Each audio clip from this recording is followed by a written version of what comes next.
autobiography is titled நெஞ்சுக்கு நீதி.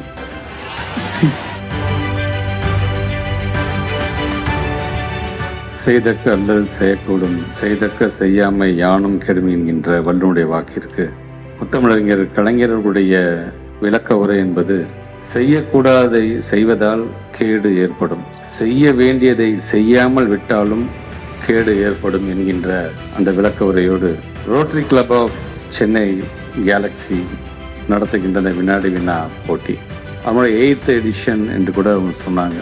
ஆனால் இதில் வந்து நான் வெற்றி பெற்றே ஆக வேண்டும், நான் first prize, second prize, third prize அப்படின்ட்டு இல்லாமல் இதில் கலந்துக்கணும்னு நினச்ச என்னுடைய மாணவ செல்வம் உங்கள் அனைவருக்கும் முதல்ல என்னுடைய பாராட்டுக்கு. என்னை பொறுத்தவரைக்கும் கலந்துக்கணும்னு ஆசைப்பட்ட நீங்கள் எல்லாருமே வெற்றி பெற்றவர்களாகத்தான் நான் பார்ப்பேன். நான்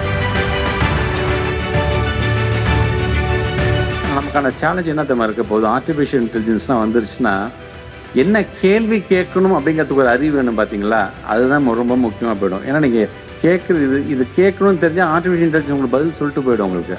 ஆனால் கேட்கக்கூடிய அறிவை நாம் வளர்த்து கொள்ள வேண்டும். டெக்னாலஜி வைஸ், படிப்பு வைஸ், எல்லா விதத்துலையும் நாம் நம்மளை அப்டேட் பண்ணிக்கிட்டே இருக்கணும் நம்ம. ஸோ இப்போ வினாடி பண்ணால் குவிஸ் போட்டு அப்படிங்கிறது இந்த வெற்றி தோல்வி நான் கலந்துட்டேன் அப்படின்னா அதெல்லாம் கடந்து உங்களுடைய மூளைக்கு நீங்கள் தருகின்ற உணவு, உங்களுடைய மூளையுடைய செயல்பாடு, உங்கள் மூளையை புத்துணர்ச்சியாக வைத்து கொள்ள போகிறீர்கள், உங்களுடைய மூளைக்கு நீங்கள் வேலை தரப்போகிறீர்கள். அப்படிப்பட்ட ஒரு ஈவெண்ட்டு தான் இது போன்ற குவிஸ் காம்படிஷன். அதனால எனக்கு மாண்புக்கு தமிழ்நாட்டுடைய முதலமைச்சர் அவர்கள் இது போன்ற வினாடி வினாக்களை அரசு பள்ளி, அரசு உதவி பெறுகின்ற பள்ளியை சார்ந்திருக்கின்ற மாணவர்களுக்கு கொடுத்து அதில் வெற்றி பெறுகின்ற ஒரு 25 பேரை நாங்கள் வந்து இன்றைக்கி இன்டர்நேஷ்னல் லெவலில் நாங்கள் டூர் கூட்டிகிட்டு போகிறோம். நாங்கள்